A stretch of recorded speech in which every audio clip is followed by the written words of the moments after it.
Hello, everyone. This is Dan Libenson, and I am here with Denise Handlarski for another episode of the show that we call Daring Judaism. Now, I am going to start my video and stop my screen share. We are starting with this nifty new approach of starting with the title card, but we still have to iron out some kinks. Hey, Denise, welcome to the show. Hey, nice to see you. We got this nifty new graphic made, so I wanted to show it off, but it's also, I think, maybe a slightly better way to start the show than like a usual kind of, is this live? Is this on?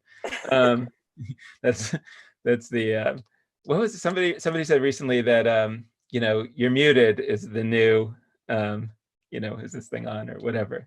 Anyway, our little graphic there is based on, I think, the book jacket for Saul Alinsky's Rules for Radicals. And so I think the idea is, this is a daring Judaism. So we're trying to be a little daring. So there we go. I love it. So Denise, this show, I think the title, the title of the show, right? I mean, we've meant it on a number of levels, daring, a Judaism that is more daring, and also daring, I dare you, Judaism, at some point, I'd love to get your take on that a little. One of the things that we have been doing at the end of the show is to talk about that week's Torah portion from kind of a secular perspective, or at least a non-traditional perspective.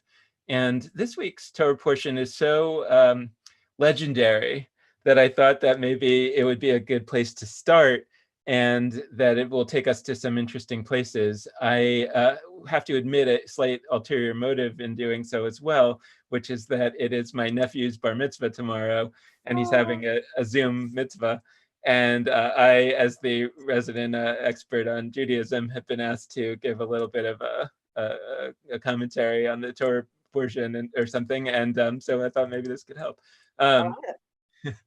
But anyway, you want to tell us a little bit about this week's Torah portion? By the way, I don't remember if I mentioned this last week, but this was supposed to be my Torah portion, and my mom refused to allow it because because of what you'll tell us.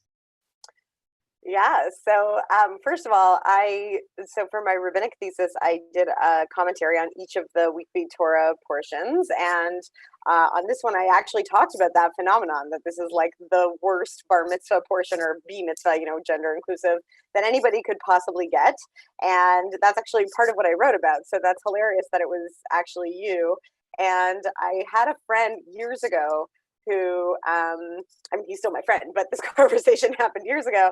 And he said, the only thing I remember about my Torah portion was that it talked about leprosy. And I thought it was hilarious. First of all, a lot of people don't remember what their Torah portion was about at all, which is a comment on why we do this important life coming of age ceremony in this way, when the person who experiences it doesn't even remember the main content what it was supposed to be about. So that might be something we talk about. I hope the Zoom mitzvah tomorrow is something meaningful for your nephew. And at least you remember, right? I mean, a lot of people didn't even remember the Torah portion. That was the irony. I was like, you're ahead of most people. You remember what it was about, leprosy. So yeah, so the reason this is the cursed portion to get, or sort of, for those who aren't doing their b mitzvah, but who are trying to make meaning out of this week's portion, it can be a challenge because it really is not inspiring material. It does talk about leprosy. It's just about separating unclean from clean. And obviously, biblically, there were real human-centered reasons for that. It was easy to spread disease. They didn't have access to the kind of hygiene we have. And I was thinking about it in the context of the pandemic. Right. It's not like they had faucets and soap and hand sanitizer. So if there was some disease that could easily spread, you did have to have strict rules. So it makes sense, but it's difficult to sort of come up with something that, like some, if you get the like justice shall you pursue, you can write this, like that was my brother's actually. You can write this awesome Dvar, and on this one it's a little bit harder to make sense of it. So that's why it's the cursed portion. That's why your mother resisted. Well, I think it's also what? She didn't help your nephew out. I know. Unfortunately, she passed away many years before, so she wasn't available to step in. But but the I think that probably worse than the leprosy, from her perspective, if I were to guess, has to do with that there's all kinds of stuff about seminal emissions and menstruation and all kinds of other things that come up later in the portion. So I think she probably could have handled the leprosy, but that might have put her over the edge. You know, especially if you consider that teenagers in particular are experiencing some of these things for the first time, and it may be a subject of tittering in the audience, you know, and whatnot. So I think that there's concern, particularly relating to the bar mitzvah. I mean, there's some people I think are concerned about this portion in general and don't love it, you know, but there's some people that are like, particularly for the bar mitzvah, maybe not the most, the best subject matter. But I think that, by the way, one little tidbit that I read yesterday, and I misplaced where I read it, so I couldn't go back and get the exact details, but that there's actually a mistranslation issue going on, in that the thing that is talked about in the portion is called sara'at. That's the Hebrew word for the disease that they're talking about, or the condition that they're talking about. And apparently there was some translator, or I didn't quite get it, potentially a priest, who had classified a number of diseases or conditions from the Bible, and the Greek word for this catch-all category was something like lepros, and it's not leprosy. It's just that whatever lepros means in Greek, leprosy probably comes from that, but it's only one subcategory of a larger, you know. And so actually, this thing that I read was that it isn't really leprosy, and so and actually, a lot of people who had leprosy were terribly mistreated throughout history, because they were assumed to not only be experiencing this unfortunate condition, but that it was somehow a punishment for bad behavior, which is what's suggested here. And so if you got leprosy, that was a sign that you had slandered somebody, or, you know, done something bad. Miriam, in a different point in the Torah, gets tzara'at, whatever that is, when she sort of badmouths Moses's wife. And so there's this idea that maybe this is a punishment for, and so lepers were put in leper colonies and all kinds of things like that, in part because of this notion that it was a biblical misbehavior, and that the proper biblical resolution to it was to ban you from the community for some period of time. So it's interesting how, you know, even this, I mean, it's interesting in a horrible way that even just the history of translation can cause suffering for huge numbers of people for thousands of years. Something to consider. But that's only if people take the Bible literally, which is, that is true. Right. Causes all kinds of problems. Right.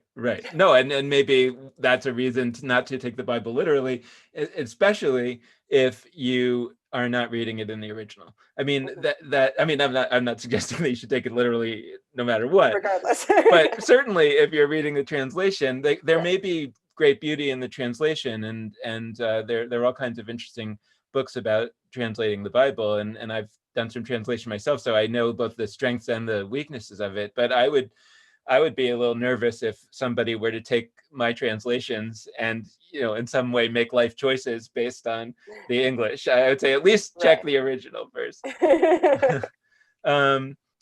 So the other thing is that as I was reading it last night, I was thinking, you know, it's unfortunate that we're in this quarantine situation, because I have a friend who's a dermatologist, and I would have liked to go over and sit with her and kind of look at some pictures and say, you know, with this thing that's described here, with skin and the hair, if the hair is white, it's one thing, and if the hair is blonde, it's a different thing, and if the hair is black, it's a different thing. Like, is there an actual, is this in any way describing actual scientific knowledge of dermatology? And obviously, you know, and I guess, like, the question that I always have in a situation like this is, what is going on here? I mean, like, is this sort of a legend? I mean, one possibility, right? This is written later, and this thing never happened. There was never such a disease as this, you know, and for some reason, the author of Leviticus is imagining some previous time where there was a disease, and it's kind of an interesting story. And you could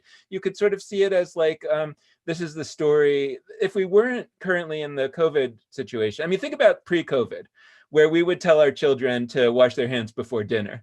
you could imagine, you could tell them the story about, well, if you don't wash your hands before dinner, you're going to get sick, and we would always tell them that. But I think it seemed a little bit theoretical. Now it doesn't seem so theoretical, but maybe they were trying to say that there's this thing tzara'at, and you better be careful how you talk about people, because if you don't, you're going to get tzara'at, and you don't want that, because then you're going to get thrown out of the community for some period, right? I mean, so the question is this something that ever exists? Is just a story, or is there actually some kind of disease? And that's another possibility. Like, my wife and I have been reading this daily Talmud page so far. It's very boring, but we've not stopped yet.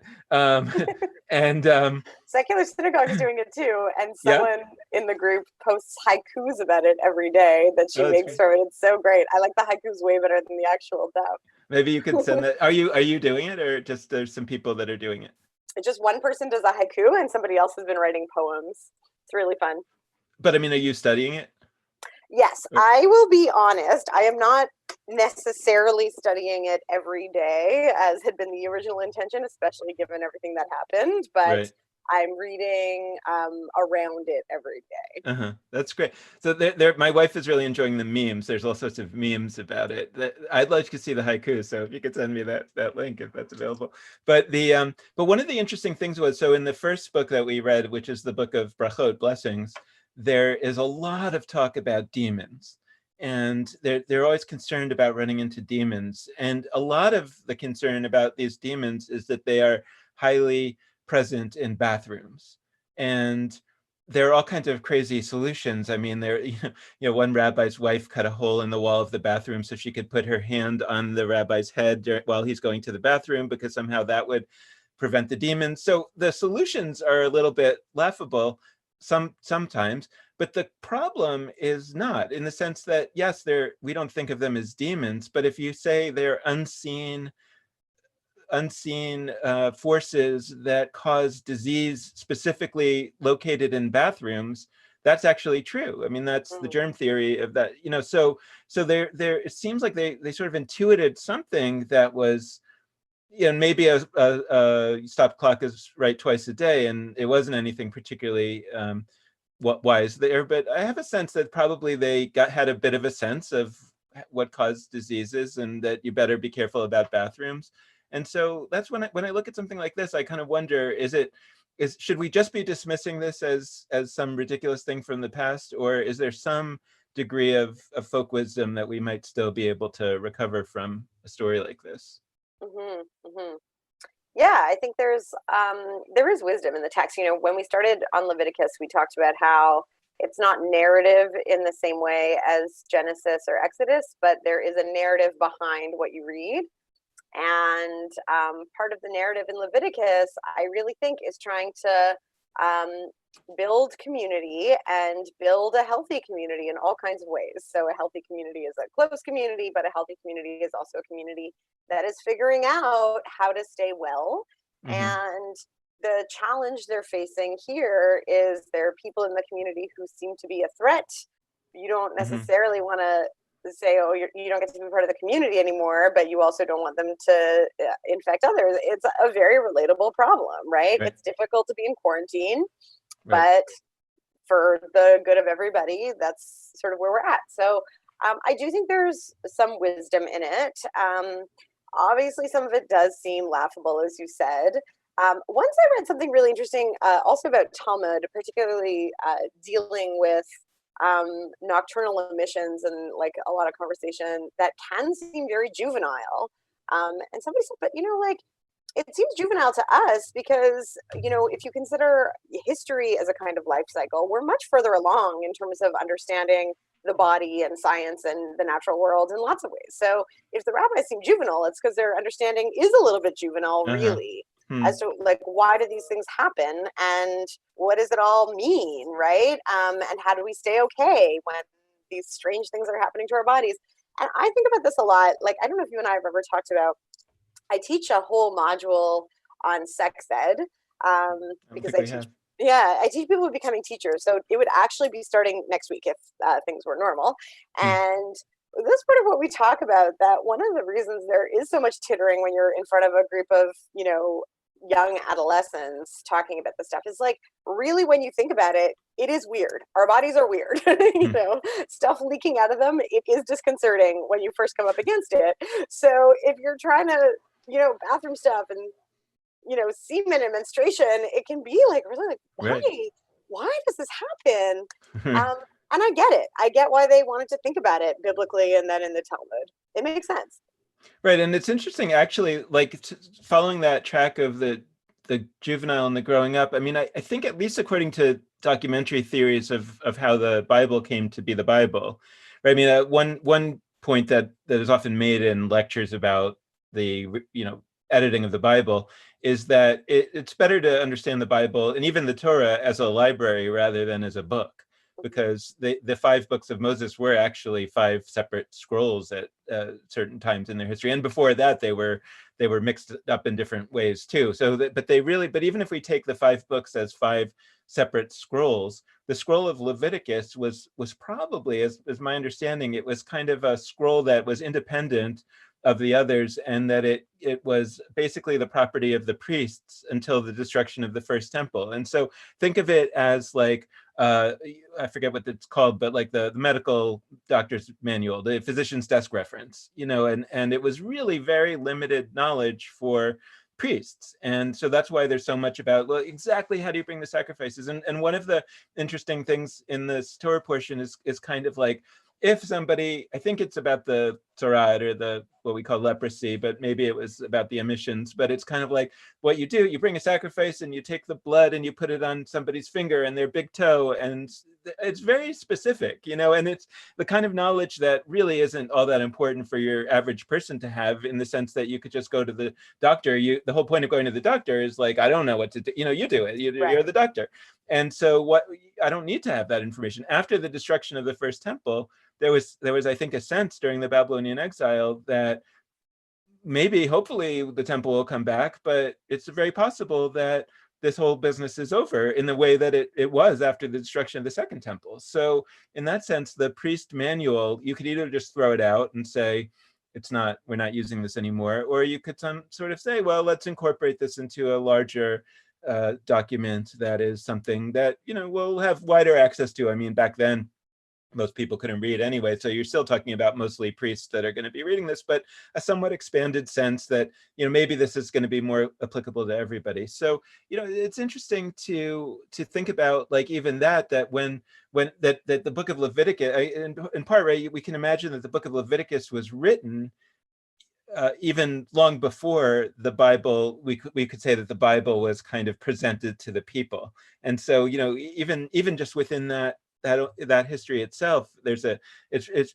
what we read in Leviticus is potentially, like you're saying, like, quote, a more juvenile form. Maybe 500 years later, they had already understood certain things, and maybe it's maybe, I guess what I'm saying is, like, maybe Leviticus was kind of weird even when it was first read publicly after the return from the Babylonian exile.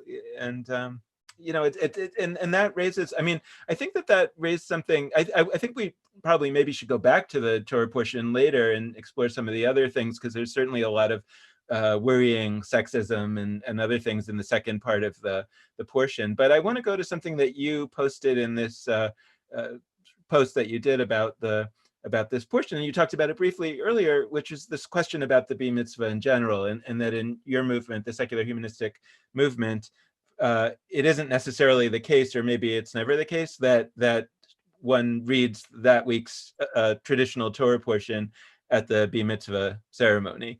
And and I thought that was interesting and something to explore, like, what is a Bar Mitzvah in the secular humanistic world, and kind of why is it different? Okay, so I love that question. So we treat Bar mitzvahs the way we treat any life cycle moment or ceremony, which is that, like, the person or the family is at the center of it. So if you think about why the Bar mitzvah involves doing a Torah portion, it's because typically it's being fit into a structure that is relatively fixed, which is a Torah service. So people gather and they read from the weekly Torah portion. So to honor this child becoming sort of Jewishly an adult, they get to participate in that. And that has value. So I'm not saying that's never the correct way to go. But in the humanistic Jewish movement, we don't have, Torah services in the same way. We're not reading in a congregated setting from the Torah or the Bible. So it doesn't make sense that we would do it that way for a bar mitzvah. So we create a ceremony that is based around that person, and that can be driven by their interest. So the main feature really actually isn't usually doing any kind of biblical reading and interpretation. It's a research project on a subject of that person's choosing. And so if I'm their rabbi, then I work with them to figure out a Jewish topic that is of significance to them. And they research it. And the goal is that they will remember it. So, if you had that, then when someone asks you 20 years later, you can say, oh, mine was on Masada or Roberta Bondar or, the Warsaw Ghetto Uprising or something, and you actually know, and you know something about it and you remember it. We do offer the option to read from Torah. So what I normally do with mine, and different rabbis or officiants would do it differently, but I do send them the Torah portion of their birthday, just so they could see, and it's a kind of way in. Like, if you got stuck with one, it might be this one, right? But then I don't make them do it. That's our jumping off point to talk about what Torah or Tanakh, Jewish Bible, is more broadly. And then I work with them to find a chunk they want to read that's more of interest to them and often connected to what they're doing for their research project.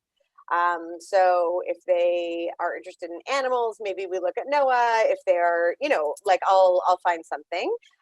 So it gives us a way to talk about what these texts are, and I try to find one that will be easier to write something meaningful on than maybe this week's one. I did actually have someone choose it once because we got to talking about it, and they were like, "That's kind of fun. I want to write about it." And I was like, "Great!" So that was their birthday one, and then they said, "Oh, that's cool. I do want to explore that." Yeah. That's cool. It was like it wasn't their birthday, but they chose it anyway. I think it was, and that's why I said it. And I said, "Oh, it's so funny because in what I've written about it, I talk about how this is the one you don't want to do." And I think 13-year-olds are sometimes sort of contrary by nature. So they were like, "I do want to do it." I was like, "Great, do it." One thing that I learned a few years ago in the course of doing the Judaism Unbound podcast was that the bar mitzvah as we know it is an invention of the 20th century, and that really traditionally, it's not even clear what the tradition of the bar mitzvah was in terms of a ceremony in general, but before the 20th century, and who knows exactly when it started, that at most it was that you would come up and have an aliyah to the Torah, meaning you would read the blessings before the Torah and somebody else would read it, and that would be pretty much it. And after the service, your family would, make a toast and have some schnapps, maybe. That is it. Right. And that was only in the 20th century, largely, I think, driven by a combination of two forces. One was the desire of Jews to have something similar to a Sweet 16 or a I guess not really a quinceanera, but like that's later, but like various other kind of coming of age ceremonies that other cultures had. And Jews said, well, we want that too. And we have something, it's the bar mitzvah, bar mitzvah at that time. And so let's do that one up, and what's interesting is that it seems a little young, like the Sweet 16, it's 16, there's the debutante ball or whatever, that's older. Yeah. There's the quinceanera, that's older, right? Like all these things. 13 may have been a bad idea from the start, that's another issue. But and then the question of what the content became started to ramp up, and that was largely driven by sort of not nefarious, but nevertheless kind of clever economic thinking on the part of synagogues, which discovered that if you could dial up the requirements for a bar mitzvah, you could keep people as members of the synagogue for longer. And so it started to become, well, you don't only make the blessing over the Torah, you actually should read the Torah, and you should actually lead the services while you're at it, and you should make a speech. And initially the speeches were there were published books of Torah commentaries, and the expectation of the bar mitzvah was to just read the speech out of a book. And when we talked to Issa Aaron on the podcast, I said, well, is that that kind of sounds like the people who download their term paper from the internet. And she said, like, it's sort of like that, except that it wasn't considered a bad thing to do. Like, that was what you did. And so so over time, this, and then the whole party, was kind of concurrent with the whole thing. But the rabbis, for example, I grew up, my dad was a rabbi, and in the 70s when I was growing up, it was very clear in the community of rabbis that they were very upset about what had happened to the bat mitzvah, and what they would say is jokes like, "There's too much bar, not enough mitzvah." This was on Long Island, and there were big parties and everything. Sure. But as I've learned, it's actually not true at all. That the bar was always the driver of the bar mitzvah. That meaning the party was always the driver. That before people wanted parties, there was no such thing functionally as a bar mitzvah. Yeah, it wasn't what it was. Yeah, and so the idea that we should have a big party for the bar mitzvah is not a perversion of the bar mitzvah. It is the cause of the bar mitzvah. You could say I don't like that, but it is historically true. So if you are a rabbi saying there's too much bar, not enough mitzvah, and I want to make a bar mitzvah where we don't focus on the party and we focus on the Jewish meaning and the Torah reading and all that, you are actually innovating. You are actually creating something profoundly new. And that might be, look, I'm all in favor of innovation. I love innovation, but Absolutely. We should admit that you're innovating and that actually that's not the tradition of the bar mitzvah. And so it's interesting, like when we say, daring Judaism, I mean, there are ways in which it's not actually that daring. It's actually, we're sort of daring people to look at the true history and then say, if you want to have a more meaningful bar mitzvah, that's totally great. But then maybe let's ask, what do you have to read the Torah portion for that week? Because that was never the content of a bar mitzvah until the last century. Spoken like a humanistic rabbi. That's the argument we make. People really profoundly don't understand that the only real tradition in Judaism has been change. And all of these things that people say, how can you change something that's been happening for thousands of years? Usually those things have not been happening for thousands of years. Usually they maybe haven't even been happening for 100 years, right? And we have this idea that the way I heard it was supposed to be done is the way it has always been done. And if you change it, you're doing something terrible. But change is what we need. Like, change keeps it meaningful for folks. And so you described some really important reasons why it changed in the 20th century. And I think there are reasons why it should change now.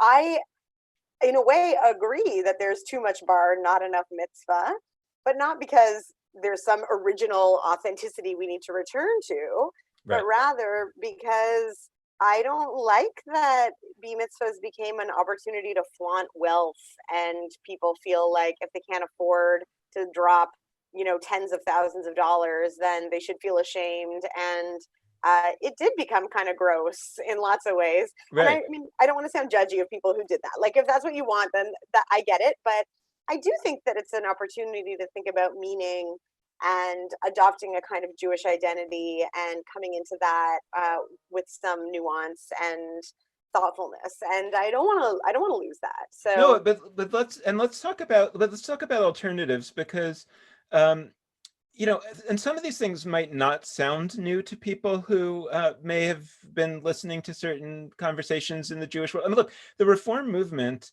many years ago, I mean, I don't know if it was at its origin or quite long ago, the Reform movement tried to get rid of the bar mitzvah and said it was too young, and they introduced a confirmation. And I'm not sure if that was 16 or 17 or 18, but I mean, it was substantially later than 13. And actually the bar mitzvah came back in the Reform movement largely because of pressure from the people.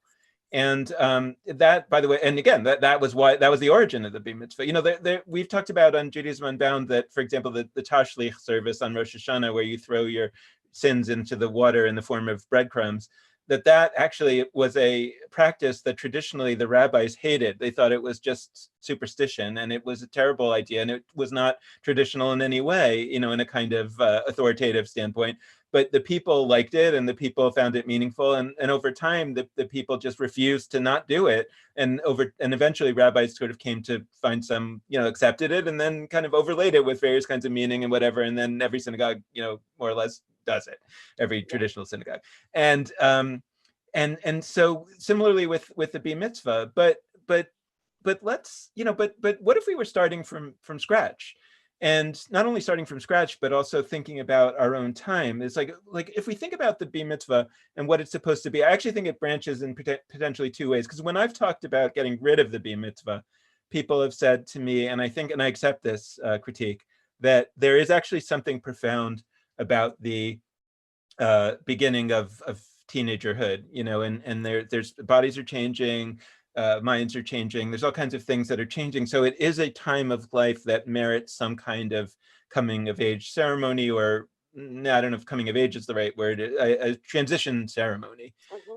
But to say that you are now an adult in a way that is sort of serious is not right. Probably wasn't right at any time, or maybe long ago when people were getting married at extremely young ages. But now, really, right? I mean, I'm not sure if you're an adult until you're 30, and even then, no. But and so the question is, like, maybe we're missing other life transition ceremonies, and maybe like the launch. When is the launch into Jewish adulthood? Is it when you're going off to college? Is it maybe when you finish college? Is it maybe when should there be a ceremony when you have a child, and it's not necessarily about the child? Because maybe that's when you really become an adult. Is it maybe when you're 30?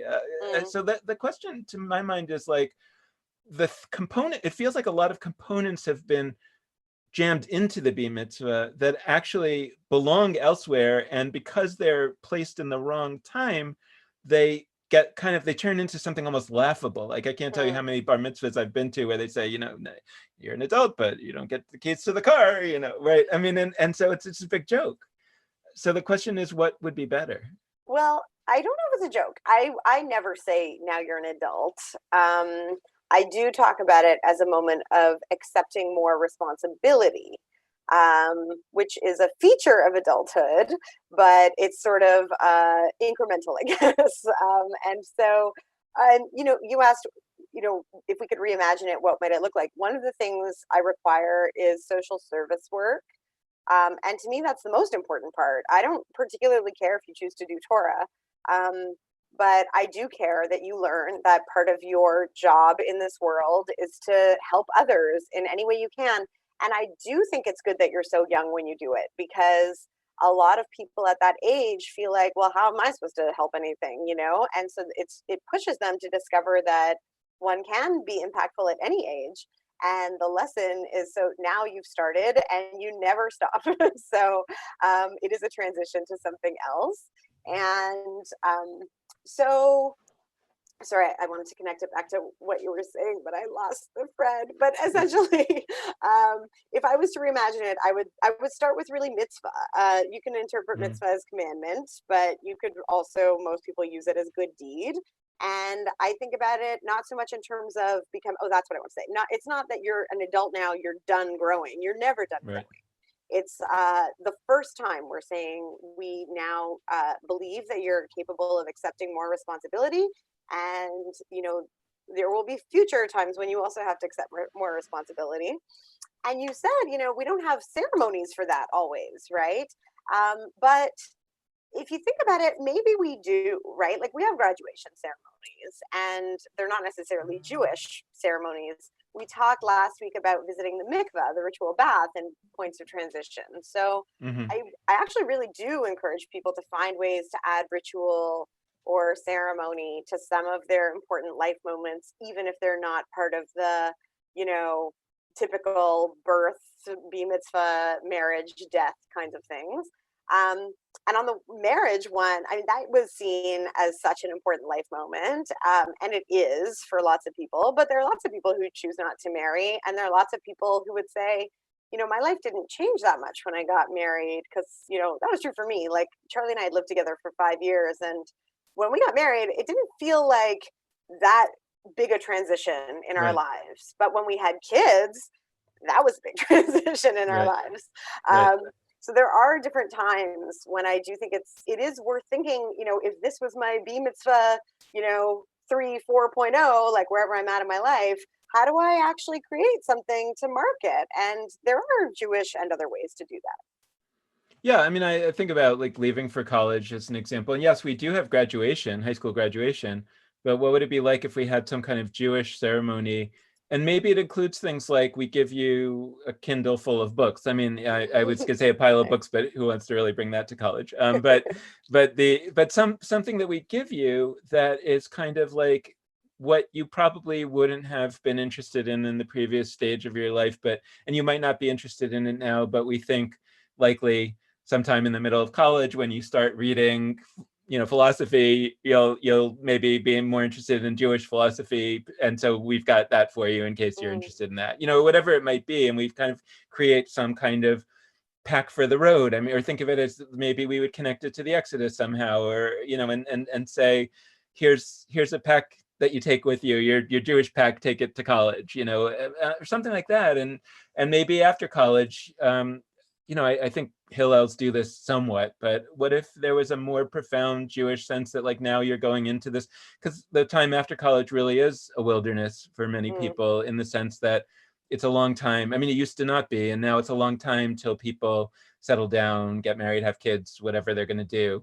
And maybe there's something that we could give you that's tangible, or at least some kind of a charge that says this is kind of what's there. And yeah, and certainly when you have a child, so I think it's worth, I don't know, I guess the question is, how do these things happen? Either they can be, either some, council can sit down and lay this out. I expect that's not how it works at the humanistic movement, or you just kind of put this idea out and encourage people to play around and to experiment and to think and to write and to share, and maybe things start to bubble up and people say, that's a good idea, I'm going to try that. Mm-hmm. Let's maybe jump back into the Torah portion, because I think there's that other part about the emissions and the isolation. I mean, what's interesting, I would remark on the Torah portion that both in terms of the tzara'at, potentially the leprosy, and in terms of the issue of menstruation, that there's this idea of quarantine as a tool in the toolbox of Leviticus and of Judaism. Welcome to our service of the heart today. Glad to have you all here. It's a nice group.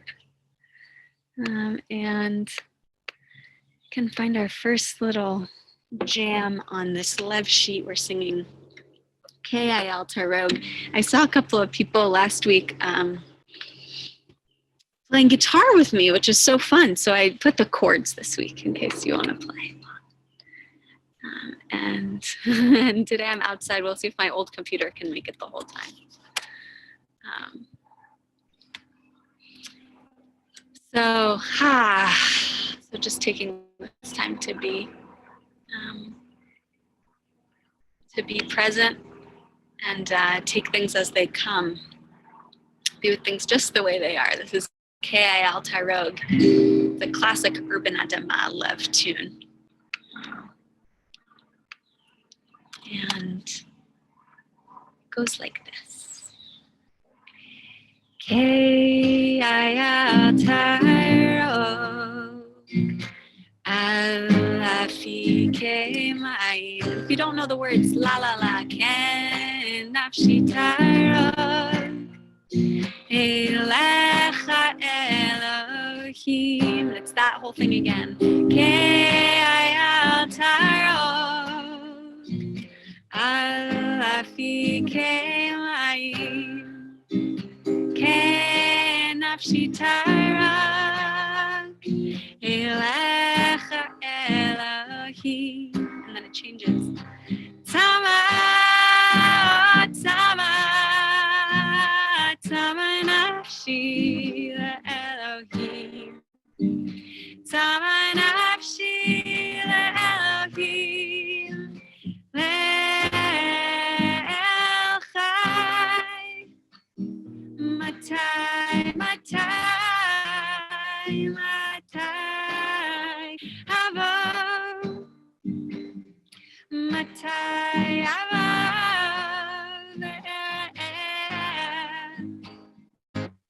Pene ha-Elohim, la la la la. La la la la la, ya la la la la, ya la la la, ha la la la. That's the whole song. Ke-ayatara, halafi ke-mayim, ke-nafshi tara. Elecha Elohim, Ke-ayatara,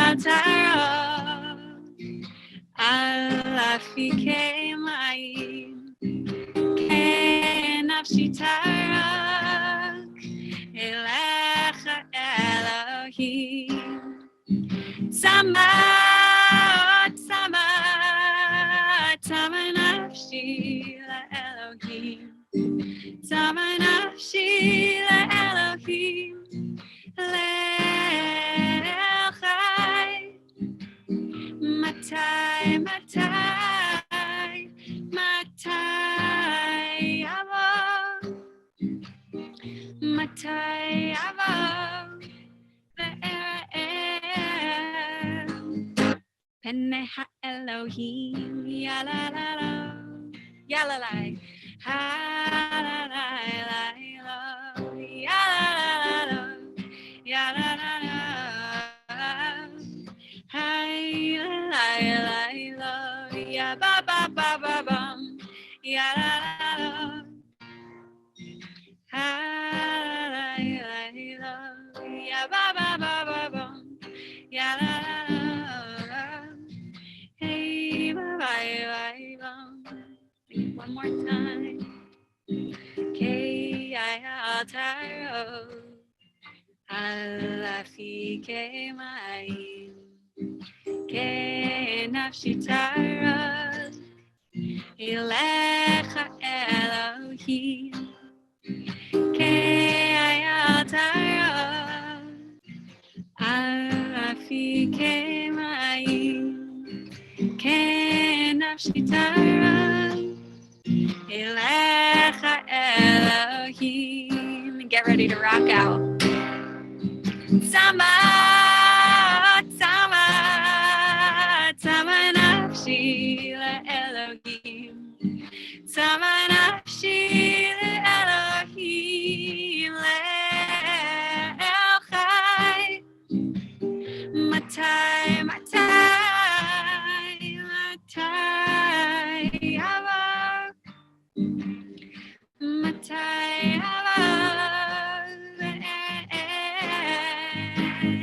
Pene ha-Elohim, ya la la la.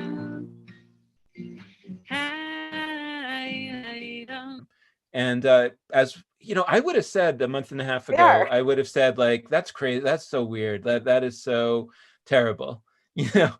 And I didn't, it just never, you know, like that's one of the things that I've been saying about this COVID.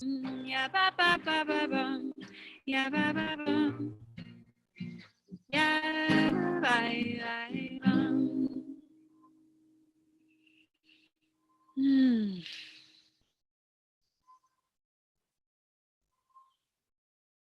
Betrayed by the world in terms of how I was raised, and so like it just didn't never, I never knew that quarantine of this nature was like something that could happen. It just never occurred to me. It never didn't seem like you know, I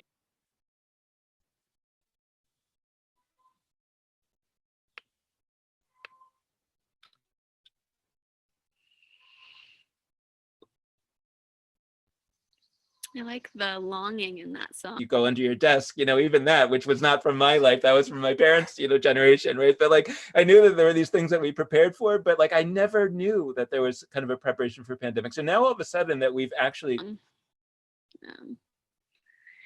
Definitely woke up just feeling tired today, and tired of not being able to plan and experience this, it seems slightly less bizarre than it might have. Now the question is the cause, you know, is so okay, so it makes sense to quarantine if we know there's a highly contagious, highly lethal virus out there. should we quarantine because of menstruation? It's like longing for something. Hard to pinpoint exactly what it is for me personally right now, but not so many thoughts there, just this feeling. And I thought, it's a good day for Kyle Tarog. But so I guess a couple of things struck me when I was reading it. One was that if a woman has a male child, I think she's unclean for a week, but if she has a female child, she's unclean for 2 weeks. Right. And can I just add to that? I learned from a trans person, and I don't know if this is true according to like very contemporary halacha, but So here's Jack Cornfield, meditation teacher, teaching us a little bit about equanimity. He says, if you put a spoonful of salt in a cup of water, it tastes very salty. If you put a spoonful of salt in a lake of fresh water, the taste is still pure and clear. Peace comes when our hearts are open like the sky, vast as the ocean. That if you are having a child and choosing to not gender it, then you have to make it 3 weeks. Observe, it could be both. So, so you double it. And where would that have come from? Like, what was that? I guess, like, it must have come from some contemporary Beit Din, I guess. I have no idea, but that's what the rabbi told him. I was like, I don't know. I say, do what you want. But that seems. So hopefully, kind of this lab can be embiggening the making of the space. That's interesting. But anyway, so the so and then there's basically, I mean, there's stuff like if you have it's not completely sexist in the sense that if you have a seminal a little bigger, making the lake a little bigger. Be good to hear who's out there today. If you could write in the chat. The chat is down the bottom of the Zoom. If you could write in maybe your name and where you are in the world. Still unclean for some period of time, but it's worse to be a woman, in these things. Like, it's always like there's more. It's, if you have a seminal emission, you don't have to remove yourself from the community for some period of time. But if you menstruate, you do. So I guess my question is, like, what do we make of that? Yeah, and I mean, it's connected to what you talked about with people who had leprosy and then were badly treated. I think the effect of this isn't so much that there was a kind of, if you like, and one thing your heart longs for today. A word of longing. Annie's in Brooklyn. Hi, Annie. Glad you're here. Longs for cake. Excellent. And Molly in Tucson, ease. And Hannah, red tent or something. And I do think, there's disagreement about how much these things were in fact happening. But let's just imagine for a moment that there's a red tent that women go to, or people who menstruate go to when they're menstruating. The effect of that is to say, generally speaking, women are unclean, and especially without the red tent, when we live in. My friend. And Sue in Western Mass longs for the sun, and Alana, touch, and Lex, sleep. And Daniel, hey Daniel, jump into cold water with friends and then play music together. I like that vision. Sarah in Santa Cruz, connection. Any given time. I do think that is filtered down, that people think of women as being impure or unclean, and certainly less than, which is connected to the idea that, like, the female child, you're unclean for longer, and so that obviously has created a ton of sexism. So I will say, when I was first studying this parsha, I was like, countryside, Callie, home. Alice, touch. Melissa, physical connection. Jillian, a hug. Lots of physical touch. Eve, clarity of my service. Jess, Shabbat, it's on its way. She's coming. Could I go to the red tent? Like, could I have some time away where I have no responsibilities and I could just chill with other women? That sounds good. And it has been reimagined in fiction and other places as a place that is kind of nice. And, it's nice to have this conversation today because it's Rosh Chodesh and a lot of people run through At the Well and other places, wellness circles. The one I had. Olivia, a beach vacation and a massage, yes. Shabbat is en route. So welcome, everybody. We'll sing a song of comfort. Here's Nachamu.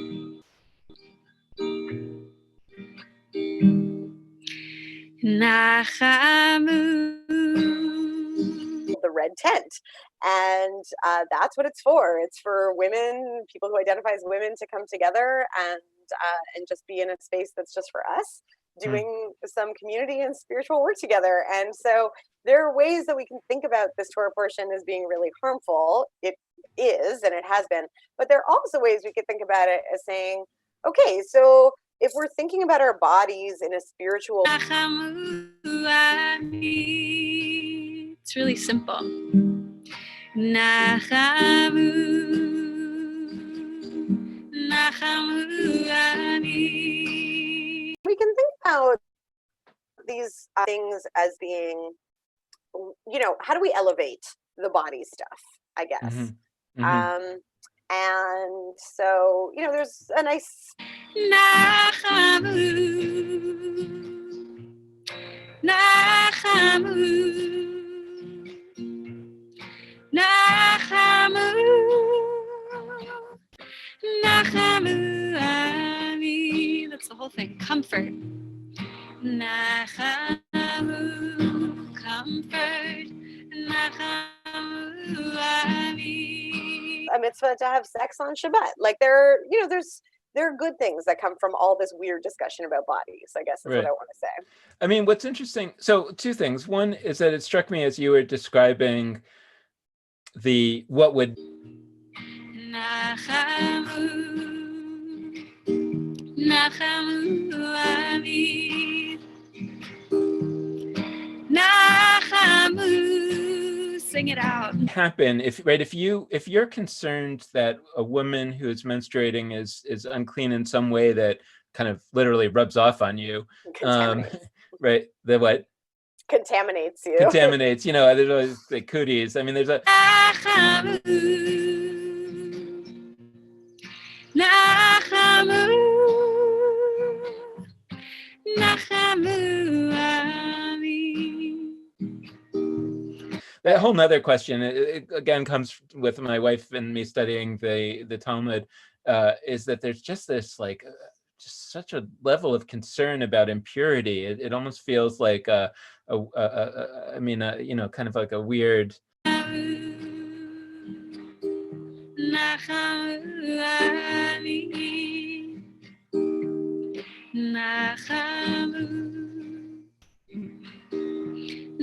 About this kind of cooties basically, and like, what do you do to, it rubs off, how do you avoid it? And it's not like you wash your hands, it's like you do things that are much more like spit 3 times and toss salt over your...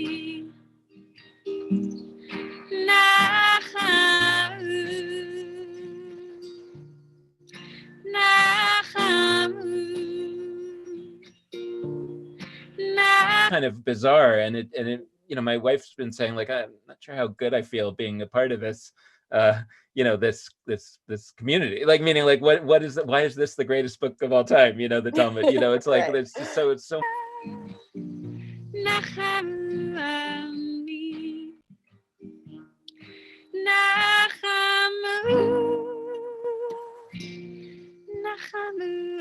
just doesn't make any sense.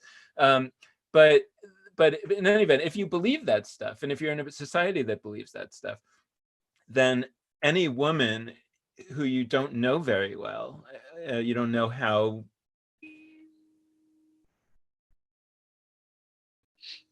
wishing each other a little comfort. She is about these rules, and you don't know. So you have to kind of assume that she is unclean, that she is going to tarnish you. So therefore you would, what would happen in society is that it would become extremely sexist. We have a new month. Rosh Chodesh of this month of Iyar. Theme of the month is healing, so very timely. And we always sing songs of healing, but especially today. This is an oldie but a goodie. And hopefully as we Just in the sense that you would have to, you would be, if you were a man, you would be trying very hard to not touch any women and to not even come close, right? And that would make women have a lower status in society, even if you didn't see this as lower per se. It's just that people would be very, trying very hard not to contact that person. And I think that we can actually identify with that in a much more real way now, because I'm having that experience in the world, not with women, with anybody, Right. where you go out further and further into this moment, whatever it is for you. Each song is a chance to dare yourself to let go a little more. outside and anybody comes towards you, you make a very concerted effort to give them 6 feet of space. And I hate living that way. And you also can see that if for some reason there was a way to know whether somebody was COVID. Oh, here's a love song. Such a good one. Haven't heard it in a while, actually. Positive or negative, that you would start to, society would start to treat those positive people in a very bad way, even if that wasn't intentional, and even if you didn't say, oh, I don't believe. Remember this?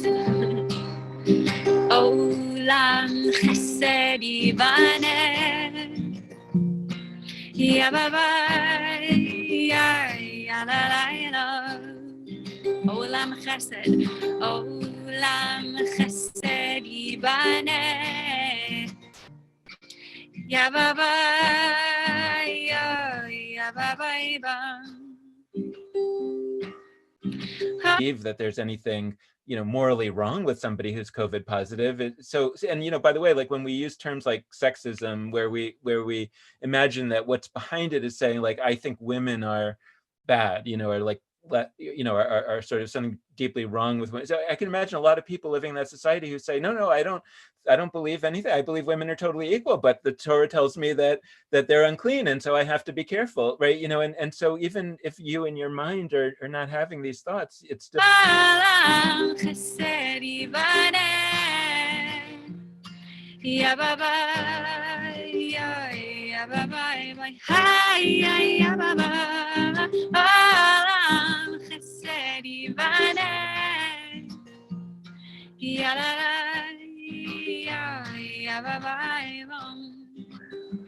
We will build Still causes a society that's unequal, that's right. And so in that sense, like, the question is, like, how can we even look at something like this and see it as anything other than just extremely negative and extreme. We will build this world with love. Ya ba ba, ya ba ba, ya ba ba. We will. Extremely something that we should consign to the dustbin of history. And the other thing that I wanted to mention was that it wasn't about this topic, this parsha, but it was with another one from Leviticus, which is coming up. I forget which parsha it is exactly, but it's coming up soon. I think it's the thou shalt not lie with a man the lyings of a woman, the anti-gay portion, famously. And I remember that I had to build this world with love. Ya ba ba, ya ba ba. Let's build it. We will build this world with love. Ya ba ba, ya We will build this world with love. Two responses to it. It's part of the traditional reading on Yom Kippur in Orthodox conservative synagogues. The Reform have changed it, and I'm not sure about the other movements.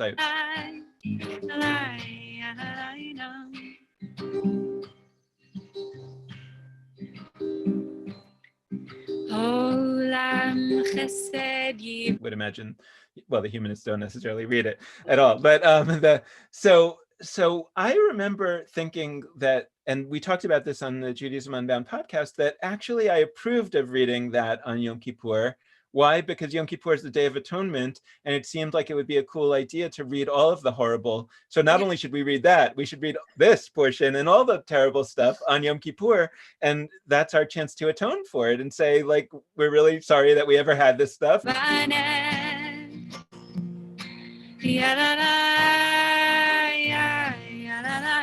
Hear our prayer, Olam Chesed Yibaneh.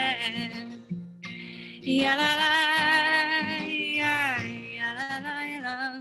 Hi bye bye, Olam Chesed Yibaneh. Ya ba ba. Just throw it out because that's not what we do as Jews. So we read it on this one day of the year, which is when we often surface all of our sins, and this is our communal sin, and and we're sorry about it. So that kind of felt empowering.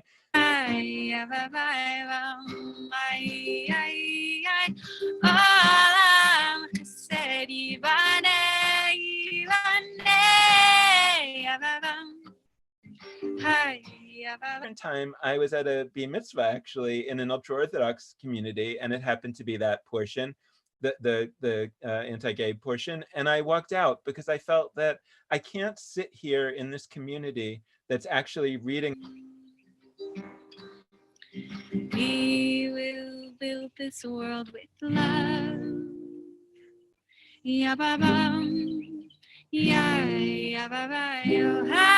Believing that it's still relevant. I can't sit here and feel like I can hear this Torah portion within this community and feel okay about it. I can feel okay about it in a community that fundamentally feels like this is wrong and we should. We will build this world with love.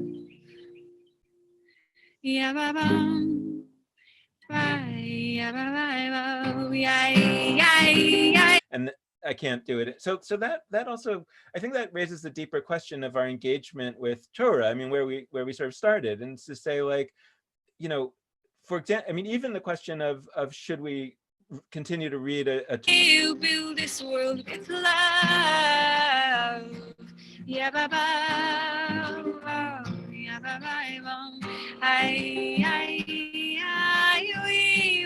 The bar mitzvah, even if we're secular, and you could say we should, because it doesn't mean that we have to believe it. It's just part of our tradition to read this thing, and we'll read it from a secular perspective, like we're doing on this show. Or you could say no.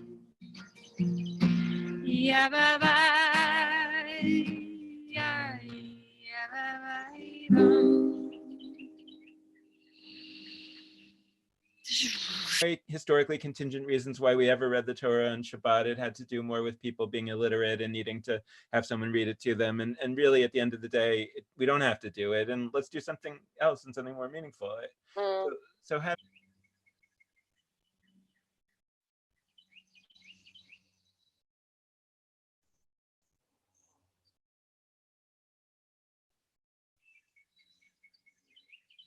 those kind of questions. Yeah, well, on the first question about, like, so what do we do with these really, really problematic parts? And once about that section of Leviticus that's anti-gay, I remember posting on Facebook, okay, so how do we reclaim this? And Rabbi Judith Seid, who I know you've interviewed as well, said, we don't reclaim it, we reject it. And I said, I'm not convinced.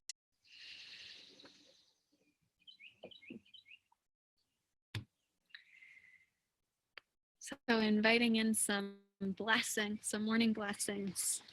described, if we just pretend it never existed, then we're really not serving history. I think there's an erasure there. That's a problem. And I think, not that I want to reclaim those. Moment for gratitude. We say the first part of the blessing, and then we'll fill in the thing that we're saying thank you for. Can write it down in the chat as it strikes you, large or small. Nice to see a couple of folks outside today.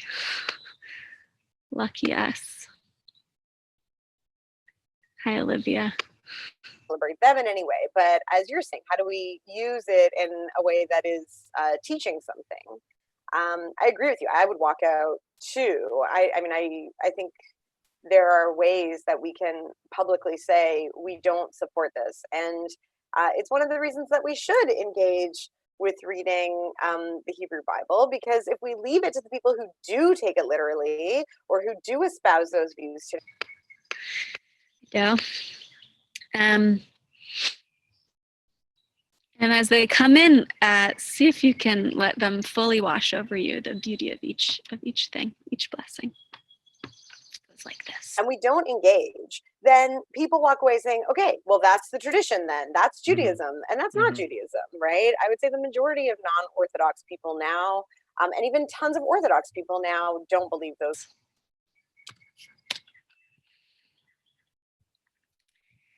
Baruch atah Adonai Eloheinu melech haolam. So let's talk about those words and talk about how we don't believe in them, and what do we believe? And one of the things I believe is that there are lots of wrong things in text,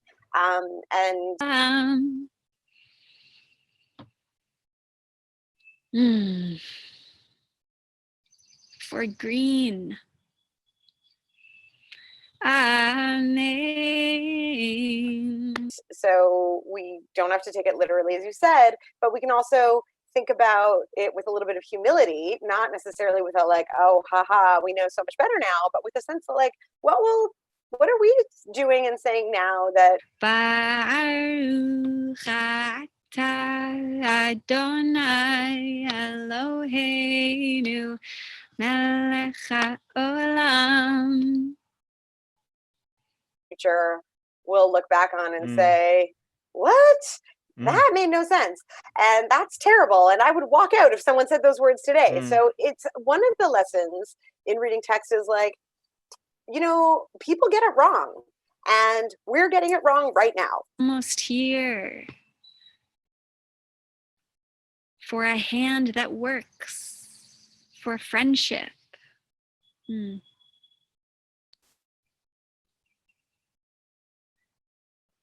For trees.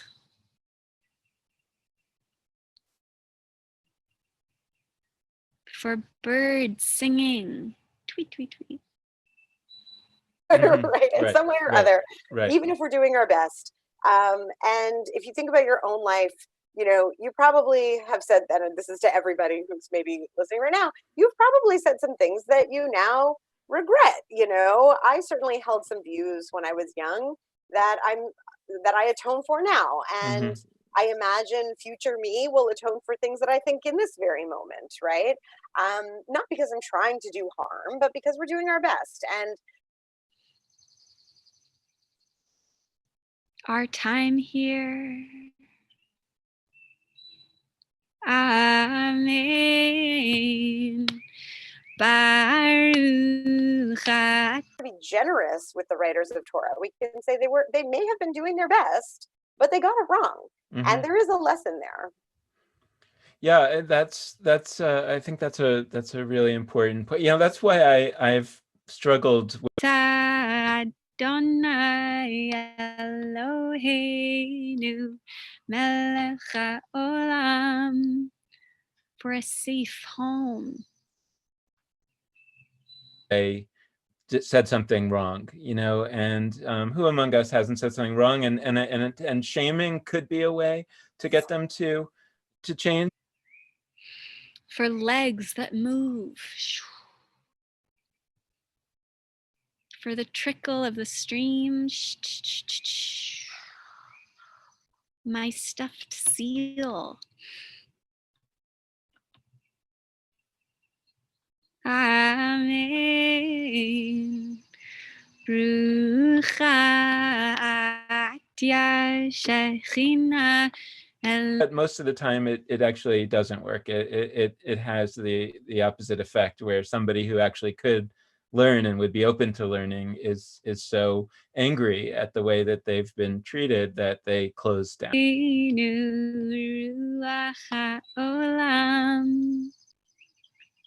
For all the wise teachers, for my garden. We could talk about. That's a long conversation Yeah, to have, yeah. I think. Yeah, so maybe we should have that at a different time. Have that conversation. I think that, but I think that either whichever way you end up confronting somebody with what they've done wrong, whether now or in the past, I entirely agree with you that we've all been there. I mean, maybe that's part of why I don't like it too, because it's like, if what goes around comes around, if you would really be open to this.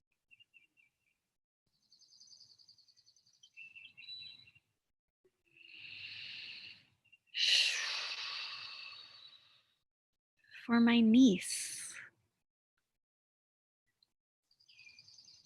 Love that niece.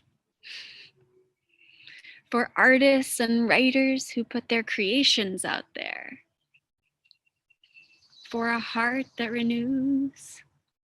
And okay, maybe that's another, then maybe we can have that conversation. But if you can't handle it when it happens to you, then don't do it to somebody else. That's I guess an old principle. One of the things that I think is worth just mentioning too is that friends.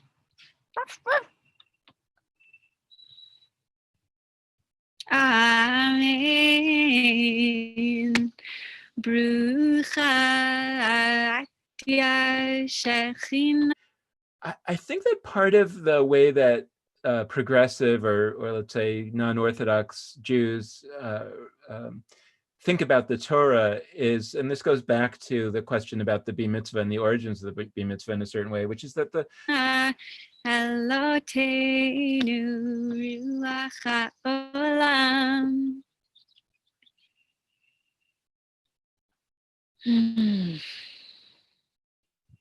renewed importance, I think, in the 20th century, in the sense that I think that more or less from the destruction of the Second Temple until the 20th century, the Torah was of questionable significance. I mean,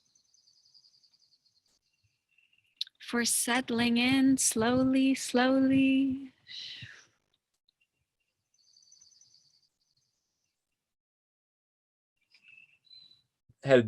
Had overtaken the Torah in the same way that the New Testament supersedes the Old. Now, the Christianity is very open about the supersession of the New Testament over the Old Testament, and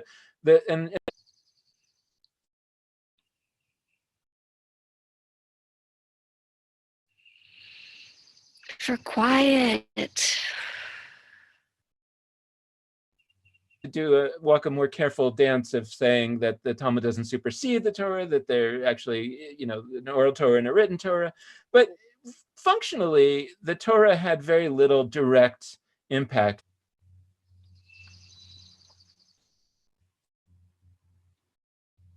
And for all the blessings that we name silently.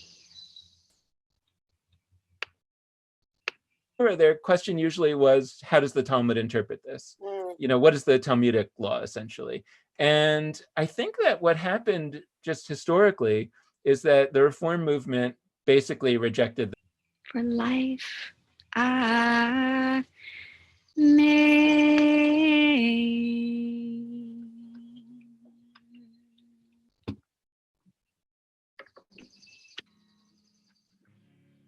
and said, well, we got to do something on Shabbat. We're going to still read the Torah because we always were reading the Torah. But before that, the Torah reading was a pro forma. It was like, does anybody really thinking about the content of other prayers? For the most part, no. We sing these songs, we say these prayers, we're not really focused on what they mean. Every once in a while we read something and we're like, I don't agree with that, but more or less you're kind of like, well, this is what we do. Let's sing a song of praise, no? Spirit of all life sings praises. So I think that in the traditional, we could call it Orthodox, in the traditional pre-Reform Judaism, the Torah reading was one of those things. It was like, yeah, we do it. I don't know. We don't really pay much attention. When it becomes the only thing that you do, right? Then it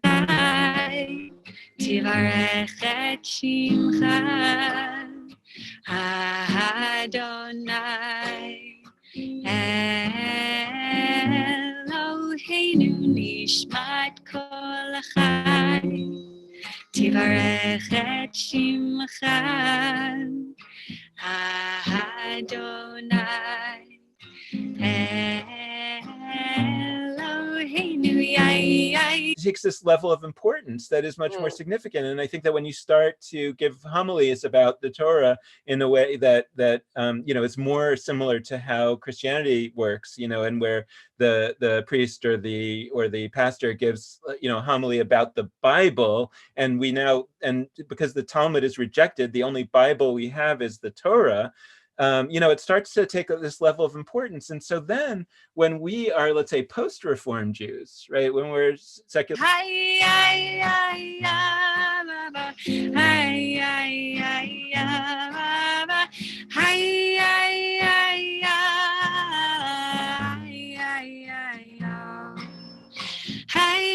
Jews, or we're this is something that I've raised a little bit, but maybe something also that we can pick up on is should secular Judaism be post-Reform, or should secular Judaism be post-Orthodox?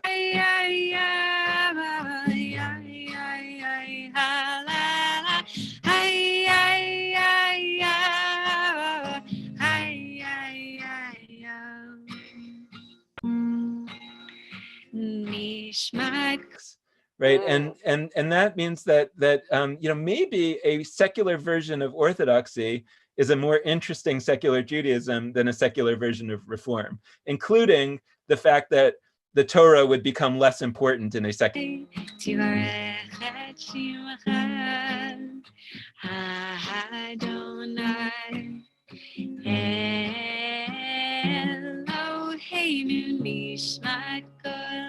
Version of Orthodoxy. I love it. And you know what? I was going to bring this up when we talk about the bit of Leviticus you mentioned, because I had a really amazing conversation years ago with Rabbi Steve Greenberg, who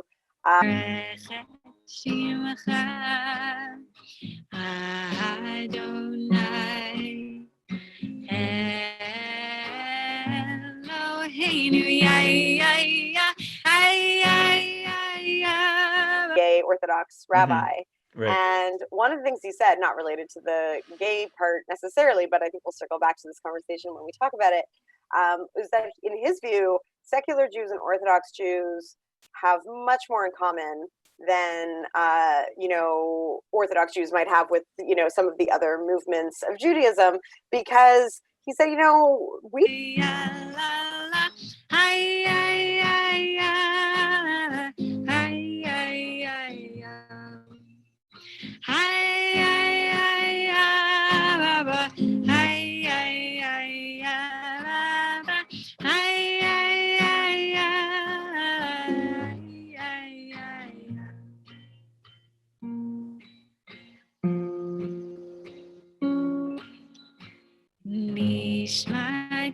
pray every day, but we're not sitting around thinking about God. Like we're about community, and how you act is what matters. And so I do think there's some wisdom in that. We tend to think of it as a spectrum with like Orthodox here and secular here, but I sometimes think of it as a circle. Right. And or a spiral. There might be different points of connection. And so, yeah, I don't.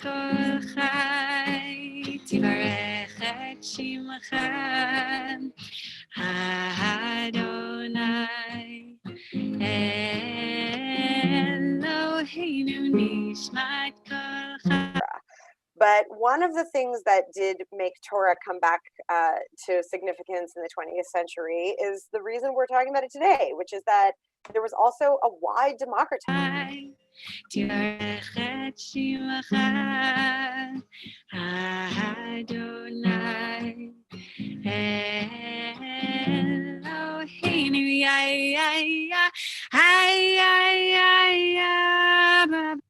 Where people were invited to look at it through literary approaches, and it was being taught in secular institutions, and that all I think is to be celebrated.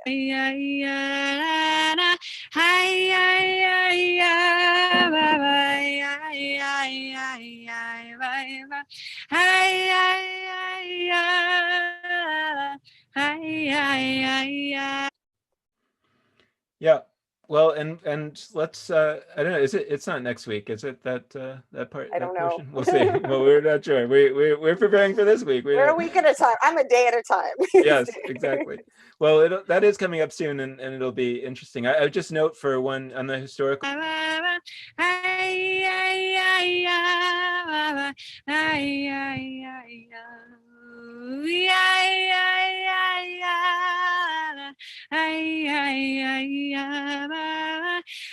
Movement is that there's its philosophy and there's its history, and those may or may not be in full alignment. And what's interesting to note about, for example, the difference between what's called secular Jews in America and secular Jews in Israel is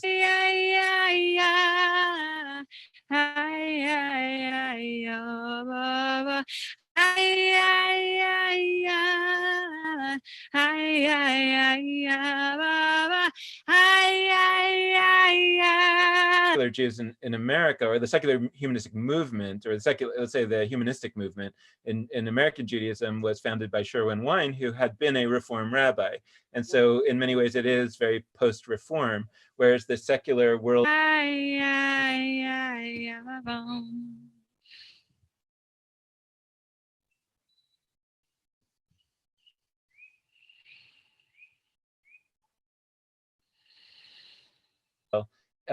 came out of people who had been more or less Orthodox in the old country and came to Israel. And so it is to some extent a post-Orthodoxy. And so therefore in Israel, it's often the case that a secular Jew would.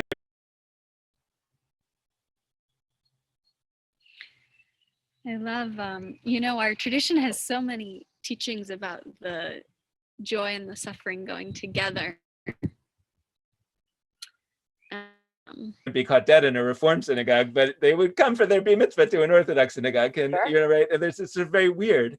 And in America, it's almost the opposite. So so maybe we can pick up some of these things in future episodes, and we're out of time. And that song feels like the melody is a teaching like that to me. I was just realizing as we were singing it. But this has been another fun conversation of daring Judaism. So thanks. It's good to talk to you. Always good to talk to you. It's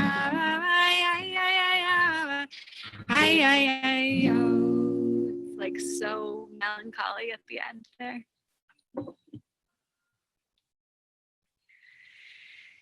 So sharing a little song, a little silence, a little poetry. Here's our poem for the day. This is a part of a longer poem called Gravel by Mary Oliver, about dying, really. The longer poem is. It's a beautiful piece. And I thought this part really spoke to me today. She says, it is the nature of stone to be satisfied. It is the nature of water to want to be somewhere else. Everywhere we look, the sweet guttural swill of the water tumbling. Everywhere we look, the stone basking in the sun, or offering itself to the golden lichen. It is our nature not only to see that the world is beautiful, but to stand in the dark under the stars, or at noon in the rainfall of light, frenzied, wringing our hands, half mad, saying over and over, what does it mean that the world is beautiful? What does it mean? The child asks this, and the determined, laboring adult asks this. Both the carpenter and the scholar ask this, and the fisherman and the teacher. Both the rich and the poor ask this, maybe the poor more than the rich. And the old and the very old, not having yet figured it out, ask this desperately, standing beside the golden-coated field rock, or the tumbling water, or under the stars. What does it mean? What does it mean?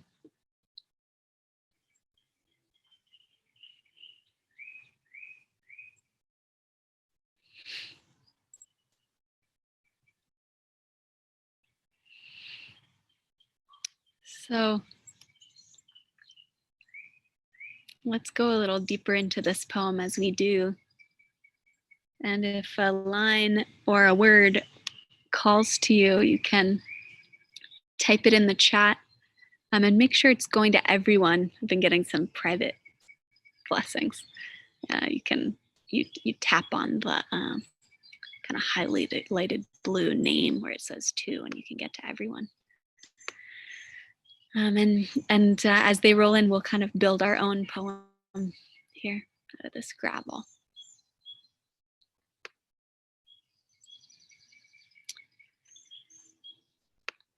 To want to be somewhere else, standing beside the golden-coated field rock, offering itself to the golden lichen, sweet guttural swill, to want to be somewhere else.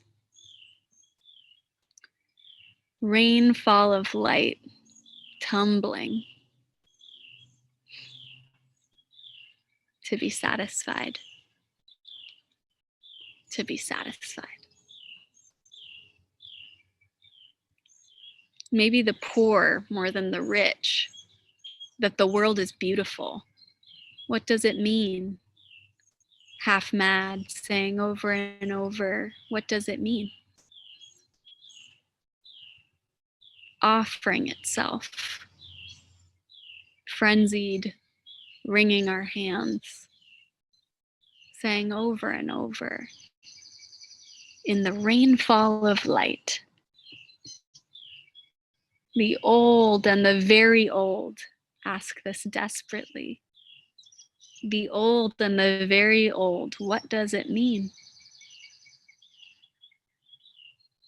Not yet having figured it out.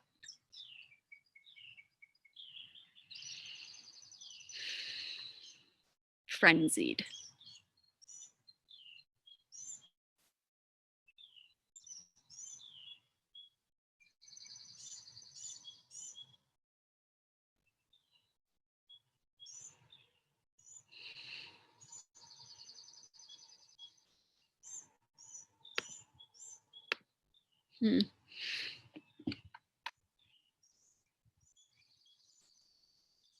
In the dark, under the stars, or at noon,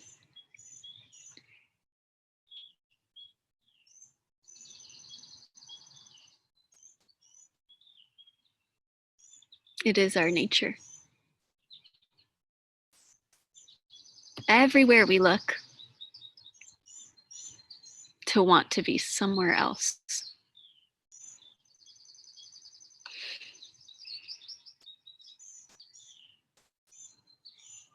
In the rainfall of light,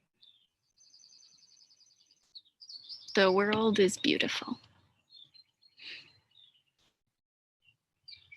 Basking in the sun.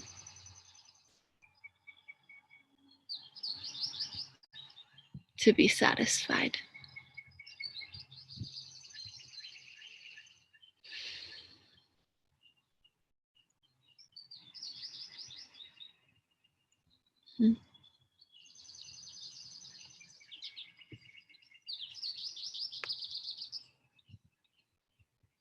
Beautiful.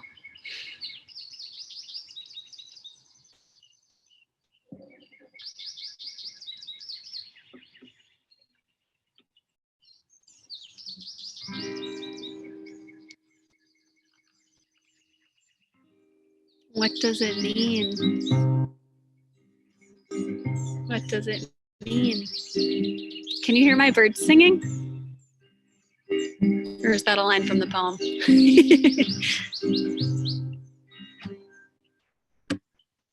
You can hear it. Is it okay? Is my sound okay out here? They sound amazing. Okay, great. They're singing with us. They're singing with us. Let's hear them belt it on this one. Guys, we want to hear it.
Elohim, tweet, tweet, tweet, tweet, tweet, tweet, tweet, tweet, tweet, ya ba ba ba ba ba, ya la la la, hey ba ba ba ba, ya la la la la la, ha ba ba ba,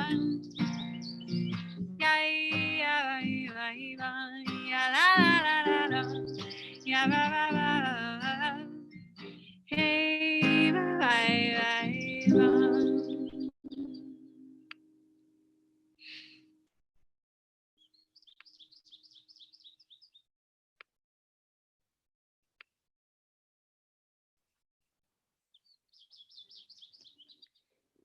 Here's David White.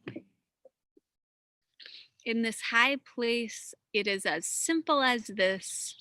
Leave everything you know behind. Step toward the cold surface. Say the old prayer of rough love and open both arms. Those who come with empty hands will stare into the lake astonished. There in the cold light, reflecting pure snow, the true shape of your own face.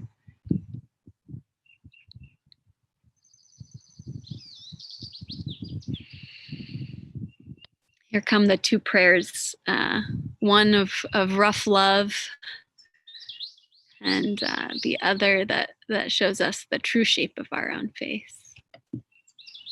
So we're connected to everybody.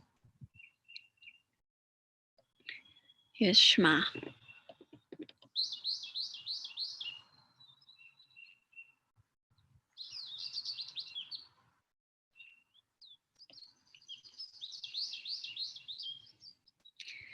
Shema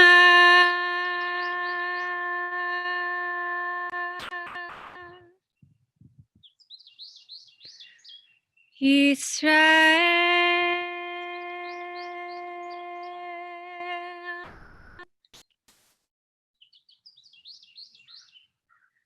Adonai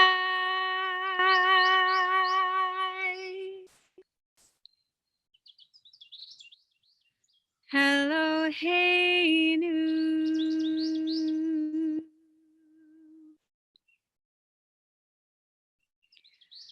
Adonai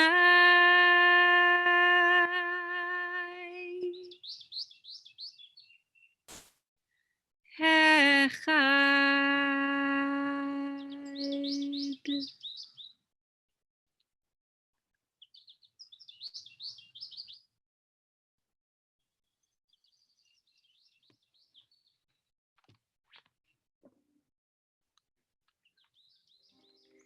Ve'ahavta et Adonai Elohecha bechol levavcha u'bechol nafshecha ובכל מאודיך אהבת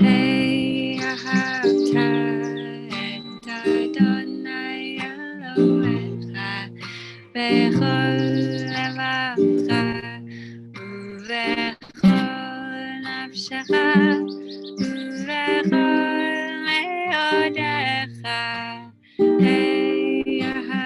את אדוני אלוהיך בכל לבבך ובכל נפשך ובכל מאודיך אהבה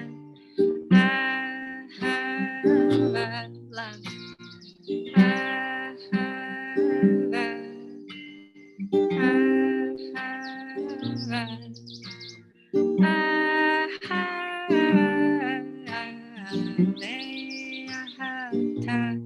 את אדוני אלוהיך בכל לבבך ובכל נפשך ובכל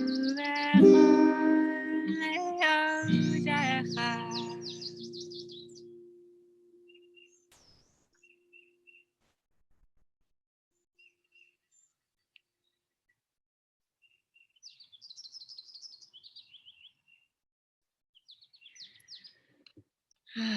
Love seeing all your faces.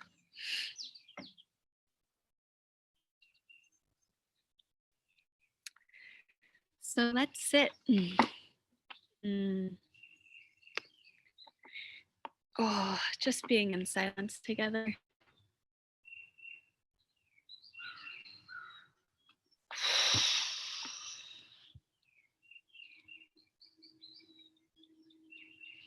Might find a spot that feels like the right spot for just right now.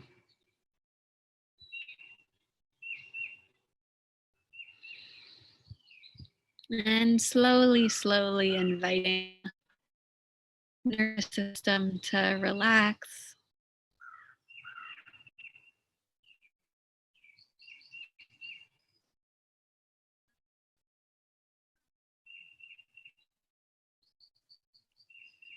You might invite the face to relax and just letting go of any performance.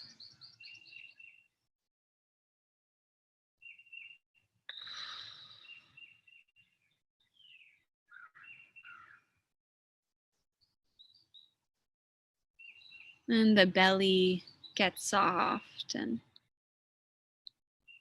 the hands relax.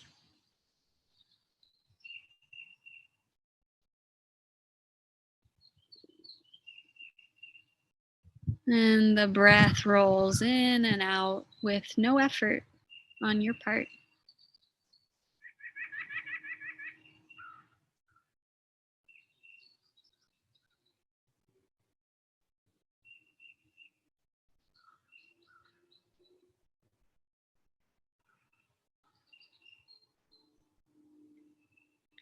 Might open the ears to the sounds that come and go.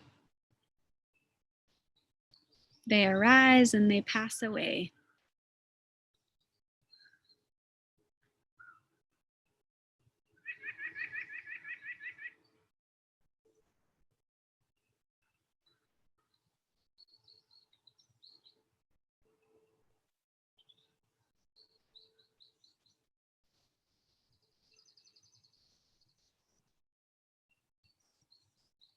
And the sound and the breath and the thoughts, the feelings, body sensations, they're all the same to us.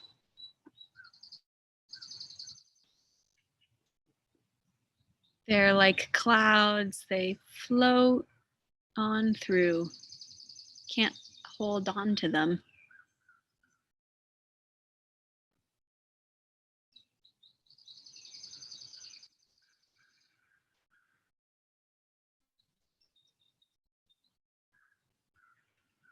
And so we just sit back and enjoy the show.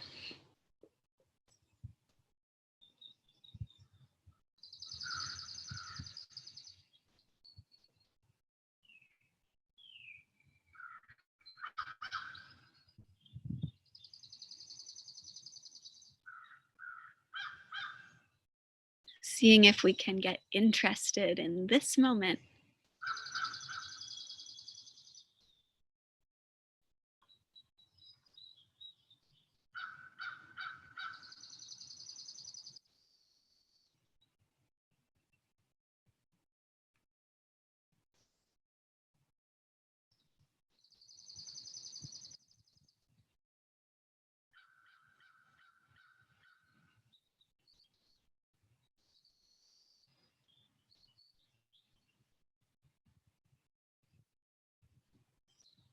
And we don't have to work too hard, just a light awareness. Just resting with how it is right now. Watching the breath roll in and out.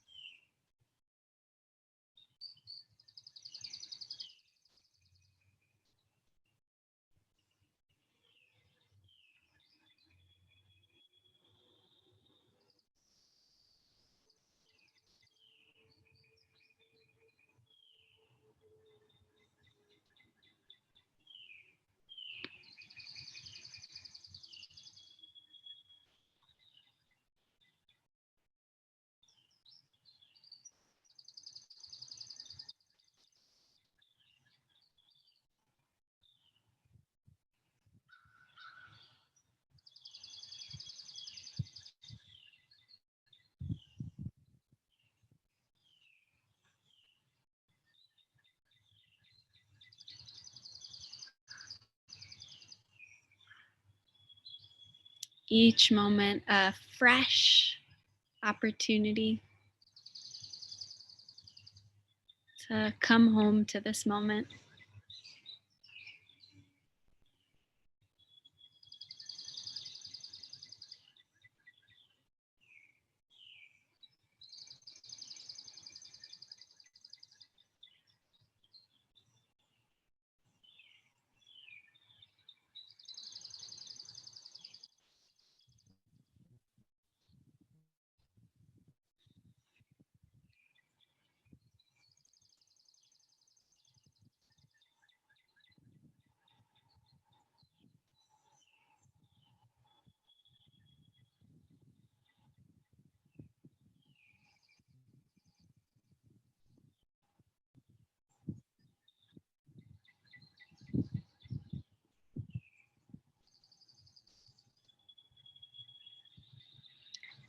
Nothing to fix, correct,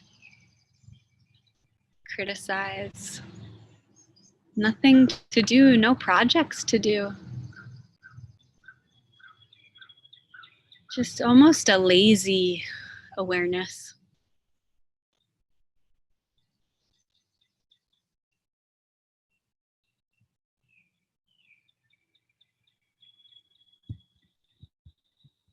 This is awareness in its pajamas. It's cozy. Just checking this world out.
Can you stay with this light awareness?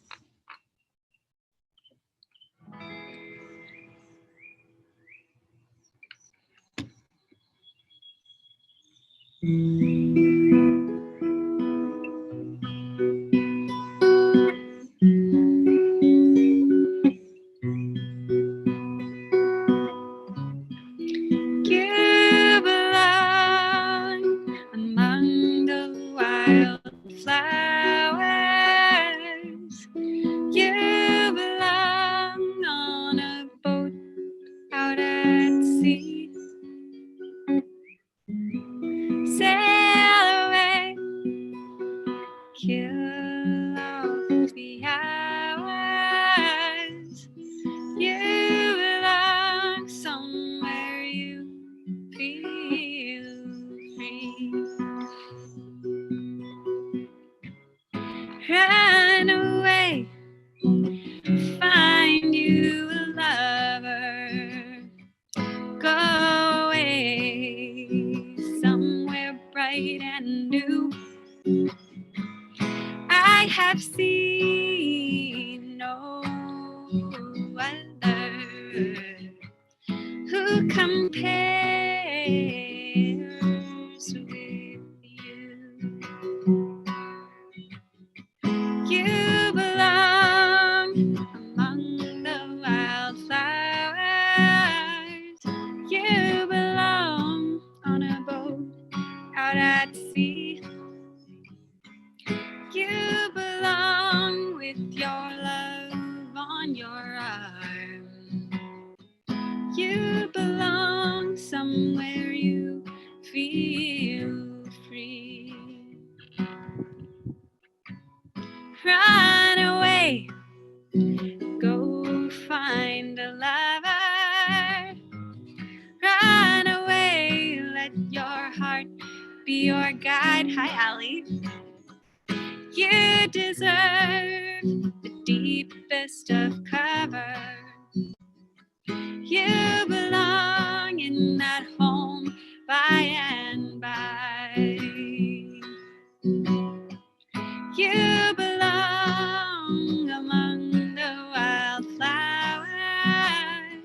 You belong somewhere close to me,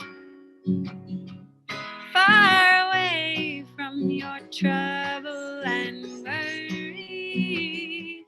You belong somewhere you feel, somewhere you feel free. Be brave, somewhere you feel free. Somewhere you feel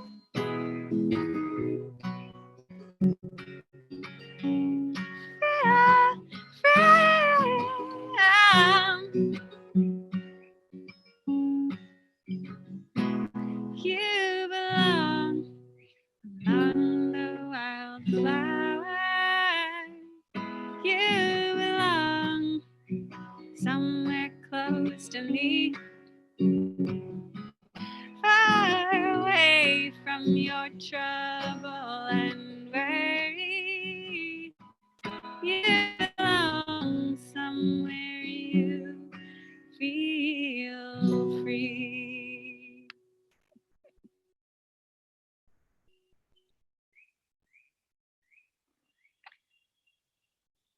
So we're coming on the end here. We have the month of healing. Here's a song for healing, prayer for healing. Anna Elna. I think that Maya Abramson wrote this. No, by Jaffa Road, she says. I'll fix that.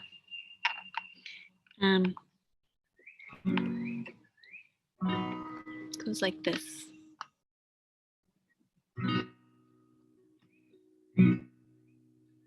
Please heal this world. And if there's anyone you're thinking of, there's such great suffering right now. Great suffering and small suffering, all suffering. Please type in their name to the chat and we'll pray for them. This is Anna Elna. It's like this.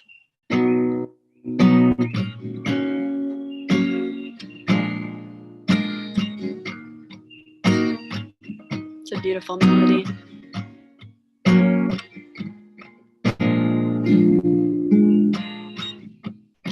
Anna Helna Refanala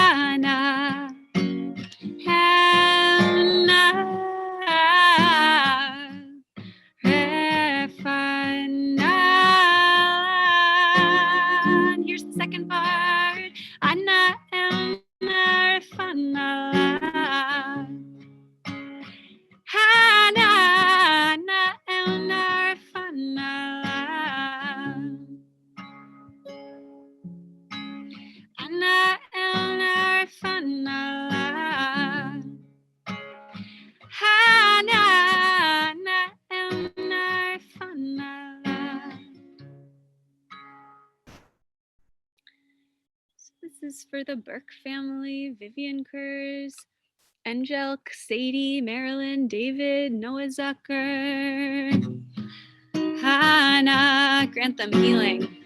Elna, Refanala.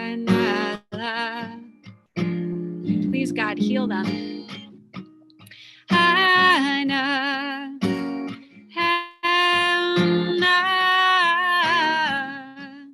Refana.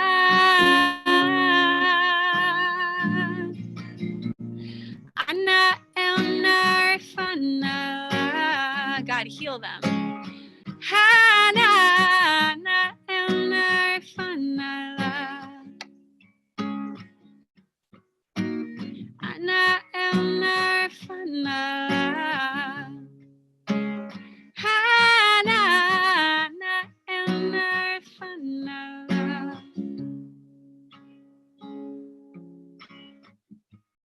Anna, Elna,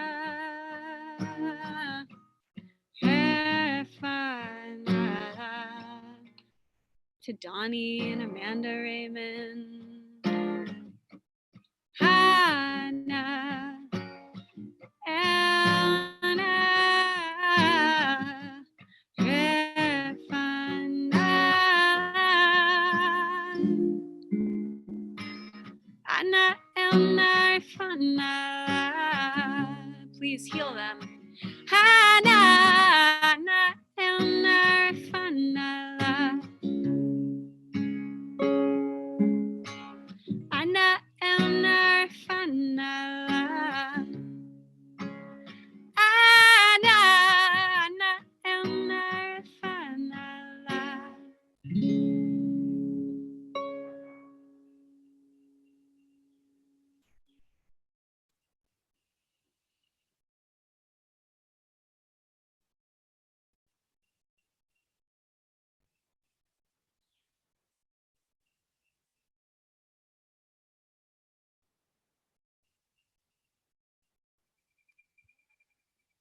Wishing peace and healing to all. So we're here at the end. If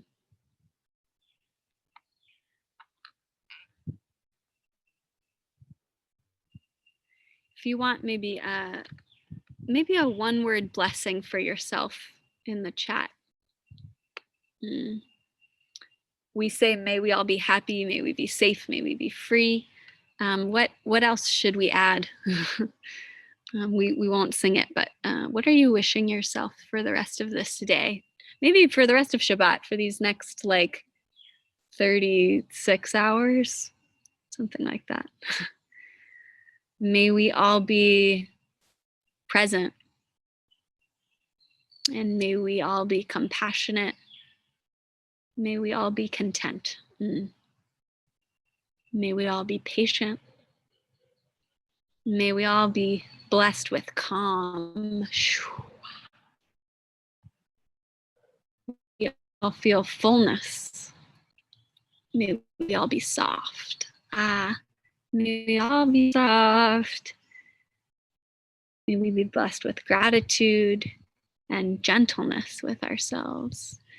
May we be gentle with ourselves. May we all be calm, all of us as one.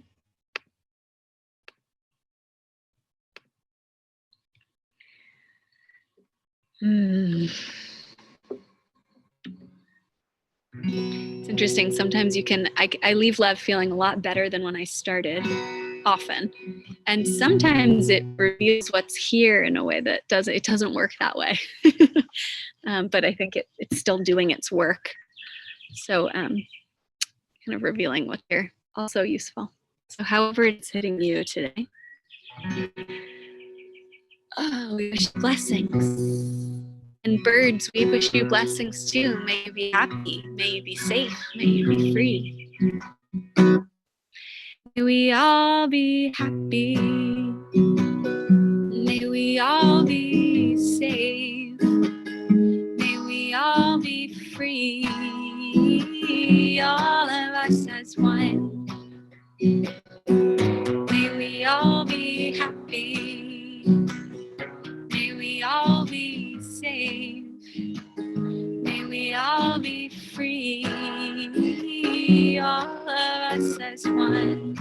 Would you choose someone who it's really easy for you to love? Maybe someone from your fellowship, if you're an alum of Urban Adama's fellowship on here, or a pet, or a baby. I'll choose my niece. May you be happy, I'm thinking of you. May you be safe. May you be free, all of us as one. May you be happy. May you be safe. May you be free, all of us as one. How about someone neutral? How about someone on this call you don't know? Would you scroll around and find someone's name and write it in the chat? Who are you sending some love to? Who you don't really know? Daniel's sending to Denise. And Jillian to Hannah, and Alana to, woo, it's too many. Sue to Daniel. Allie to Felix. You guys would like each other, actually. Sarah to Olivia. Olivia to Sue. Jess to Allie. May we all be happy. May you be happy. May you be safe. You could sing their name if you want. May you be free. All of us as one. Like this. May Daniel be happy, and may Sue be safe, and may Alice be free, all of us as one. And may Jess be happy, and may Sarah be safe, and may Alana be free, all of us as one. How about yourself?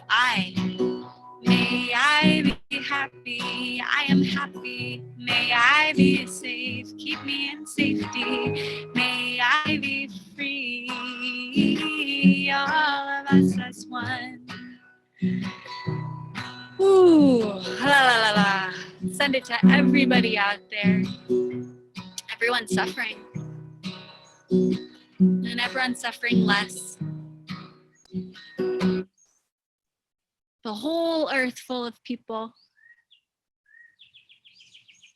May they all be happy, and may we all be safe. May we all be free, all of us as one. Everyone out there, the whole world, may we all be happy. Hello everyone, may we all be safe. Keep us in safety, may we all be free, all of us as one. That was fun. May we all be happy. You can come over here if you want, Nuna. May we all be safe. Do you want to sing? May we all be free, all of us as one. This is my niece. May we all be happy. You want to come here? May we all be safe. Here. May we all be safe. May we all be free, all of us as one. May we all be happy. Got a little bored. May we all be safe. May we all be free, all of us as one. What do you think? What do you think? Nice to be with you guys. So sweet. This one. Yeah, this is my guitar. You want to say hi to these friends? Come say hi. Hi. Say hello. Oh, she can see you all. Say hello. Go like this. No? We were just singing. La la la la la la. La la. That's my phone? Okay. I will do two things. One, I'm going to stop I'm going to tell you how to do this again if you want. Mondays in May, I'm hanging out with Urban Adama. at 12:30 and Eastern, 12:30 Eastern, 8:30 Pacific, 9:30 Pacific, on their website, Urban Adema. And if you want to join here like this on Fridays, we're keeping it going. Nice to be with you guys. I'm gonna let you all unmute yourself if you want. Yeah.